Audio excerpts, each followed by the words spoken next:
Bismillahirrahmanirrahim. Assalamualaikum warahmatullahi wabarakatuh. Alhamdulillahirabbil alamin. Rabbi shrahli sadri wa yassirli amri wahlul 'uqdatam min lisani yafqahu qawli. Inna anzalnahu Qur'anan Arabiyyan la'allakum ta'qilun. Baik, teman-teman semuanya, materi kali ini kita akan membahas kata benda dalam bahasa Arab. Semoga kita diberikan kemudahan dalam mempelajari isim ataupun kata benda dalam bahasa Arab.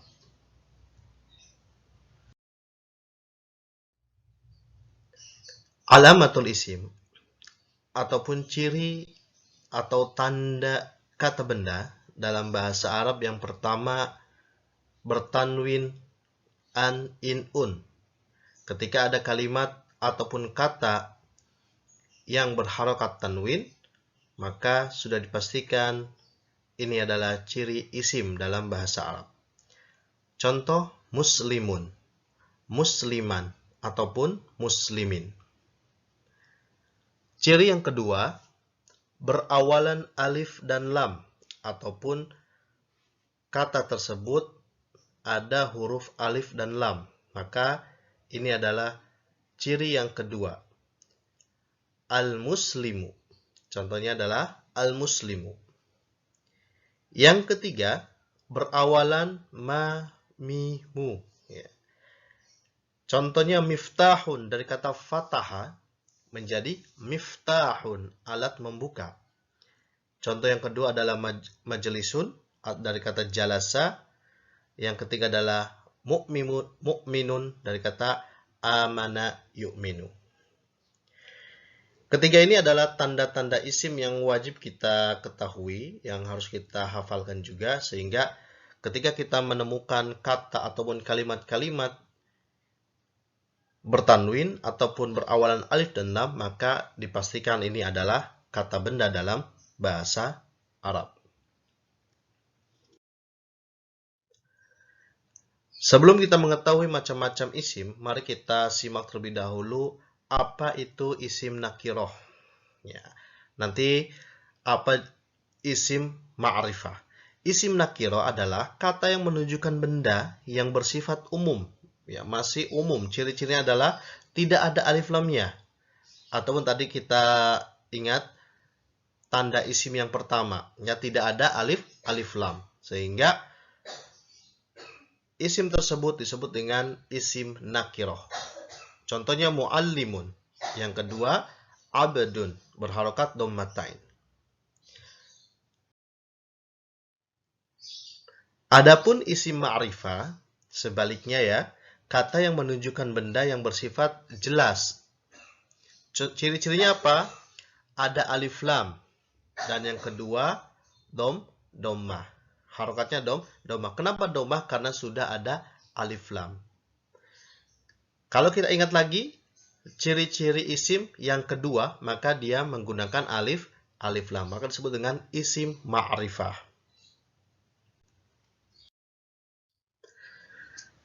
Anwa'ul isim. Macam-macam kata benda dalam bahasa Arab. Yang pertama ada isim domir. Yang kedua isim isyarah, isim mausul, isim munadi, isim alam, isim mudhaf.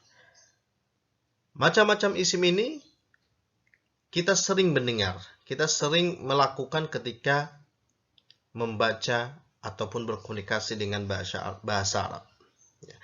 Isim domir dalam bahasa Indonesia disebut dengan kata ganti.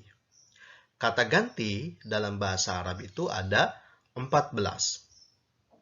Huwa huma hum, hiya huma hunna, anta antuma antum, anti antuma antuna, ana nahnu. Huwa pasangannya dengan hiya. Huwa untuk laki-laki, hiya untuk perempuan. Huma untuk laki-laki dan perempuan. Hum laki-laki, hunna untuk perempuan. Sehingga setiap kata ganti dalam bahasa Arab memiliki fungsi masing-masing. Ya. Huma bisa digunakan untuk laki-laki dan perempuan. Antuma, ana, nahnu. Bisa digunakan oleh mudzakkar ataupun muannas. Yang kedua adalah kata benda tunjuk ataupun isim isyarah, kata tunjuk dalam bahasa Arab. Yang pertama itu ada kata haza, hadani, hadhihi, hatani, haulai, dzalika, tilka, ulaika. Kalau kita membaca teks bahasa Arab, sering kita temukan hadza, hadhihi, dzalika, tilka. Ketika kita membaca Al-Quran, sering juga menemukan kata haulai, ulaika. Maka teman-teman harus menghafalkan isim isyarah tersebut. Sama dengan isim domir, ada yang digunakan untuk muzakkar, ada juga yang digunakan untuk muannas. Contoh, hadza kitabun. Hadza kitabun digunakan untuk muzakkar. Kalau hadhihi madrasatun untuk muannas. Macam kata benda selanjutnya adalah isim mausul. Isim mausul artinya yang bersambung, ya. Alladzi, alladzani, alladzina, allati, altani, allati, allai. Yang sering juga kita gunakan ataupun sering kita temukan kata-kata isim mausul yaitu alladzi, alladzina ataupun allati. Sehingga kita bisa menggunakan kata-kata tersebut dalam menyusun kalimat bahasa Arab. Yang berikutnya adalah ismun al-munadi, kata untuk memanggil, yaitu menggunakan huruf ya, yang artinya wahai, ya Muhammad, ya Aisyah, ya Ali, ya akhi. Itu adalah isim munadi. Selanjutnya adalah isim alam. Ada Muhammad, ada Madinah, ada Jakarta, ada Indonesia. Semua nama-nama kita itu disebut dengan isim alam. Nama kota, nama daerah, ataupun nama suatu negara maka disebut dengan isim alam. Yang terakhir adalah isim mudhof yang disandarkan.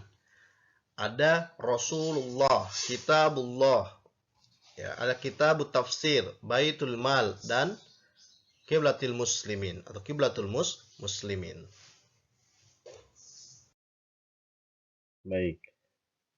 Pada slide ini kita diberikan beberapa contoh di mana isim domir digunakan, isim alam pun kita gunakan. Yang pertama, contohnya adalah Ana min Jakarta. Ana min Jakarta ini, dia memiliki isim. Yang pertama itu adalah isim domir, yang kedua isim alam. Ana artinya saya, min dari Jakarta.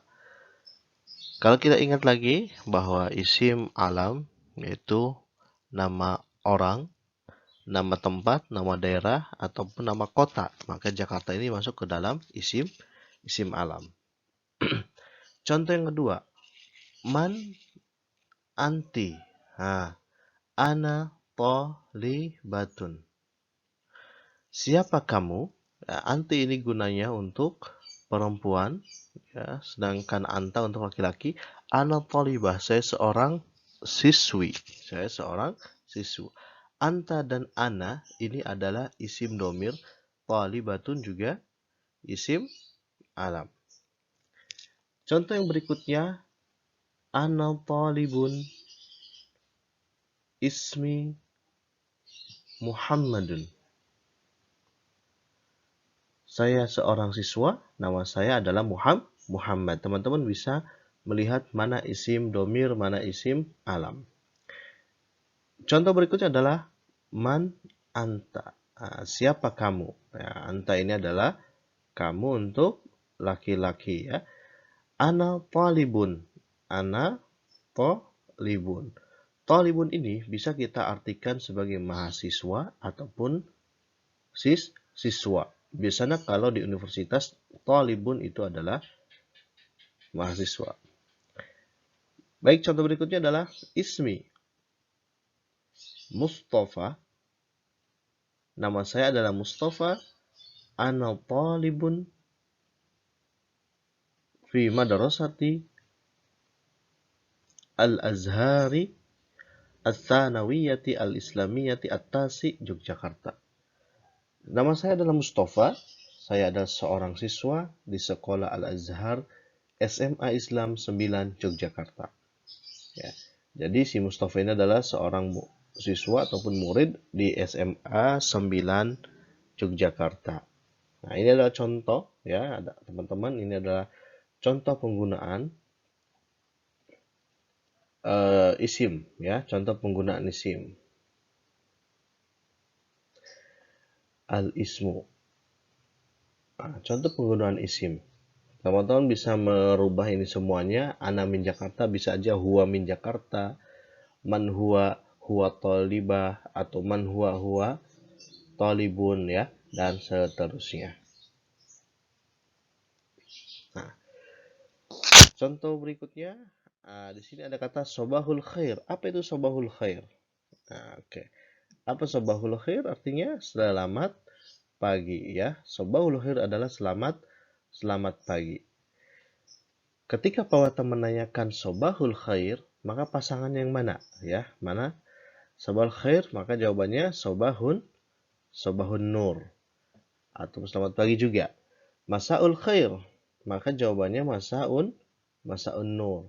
Ahlan wa sahlan, ahlan bik. Ana talibul azhar. Nah, ini bebas ya, ini bebas, nanti boleh yang ada di sini ya ataupun yang lainnya. Ana talibul azhar ismi Ahmad. Nah ya, tapi kita cocokkan aja dengan yang pilihan yang ada di sini. Ana askunu fi Jakarta. Saya tinggal di Jakarta. Asyamali. Oke, selatan ya, Jakarta Selatan. Maka ini yang sudah Pak Bata berikan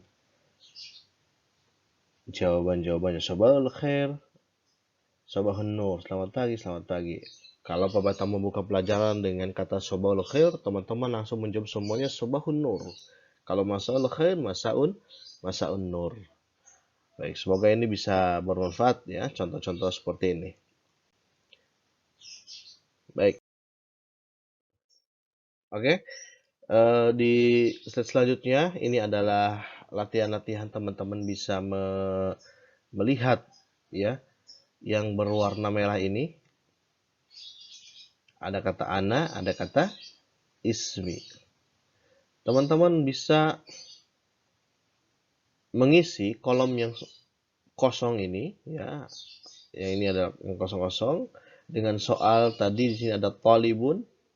Apa itu talibun? Seorang siswa ya, Muhammadun. Bisa di sini ana talibun ismi Muhammadun. Boleh nggak kita gunakan domir yang lain? Boleh ya. Misalkan di sini atau huwa talibun ya, huwa, maaf sebentar. Kalau kita mau merubah, maka kita harus juga melihat mudzakkar atau muannas deh ya. Huwa talibun. Ismi itu tadi menggunakan anak, berarti dia harus menggunakan ismuhu. Maaf, ismuhu Muhammad. Kenapa dia menggunakan ismuhu? Karena di sini adalah domirnya huwa. Dia talib, dia seorang siswa, namanya dia adalah Muhammad. Nanti ini akan kita pelajari di domirun muttasil ya. Oke, silakan teman-teman ini diisi semuanya latihan ya, untuk memudahkan teman-teman dan mengingat apa yang sudah dipelajari tadi. Oke. Yang kedua ada kata ya. Ada hadhihi, ada huwa, maaf. Ya di sini adalah isim munadi. Ya Muhammad, ya Yusuf, artinya wahai ya, untuk memanggil seseorang. Ada juga isim isyarah. Nah, kemarin ataupun sebelumnya kita pelajari kata hadza, hadhihi, zalika, tilka. Huwa, nah, ini juga isim dhamir. Yuk kita perhatikan dari mana ini Yusuf, Ahmad, dan Sodiki. Yusuf dari soal semua ini ya. Ada Yusuf, ada Ahmad, ada Sodiki. Sodiki artinya teman saya.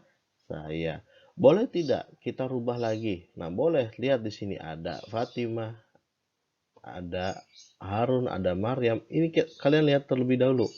Ya, laki-laki atau perempuan. Kalau Fatimah berarti perempuan, ya. Kalau ya tidak ada perubahan, cukup ditulis ya Fatimah. Nah, hada berubah menjadi hadhihi. Hadhihi. Kenapa hadhihi? Karena Fatimah adalah seorang perempuan. Hadhihi. Huwa berubah menjadi hiya. Dia perempuan ya. Iya. Sodi koti.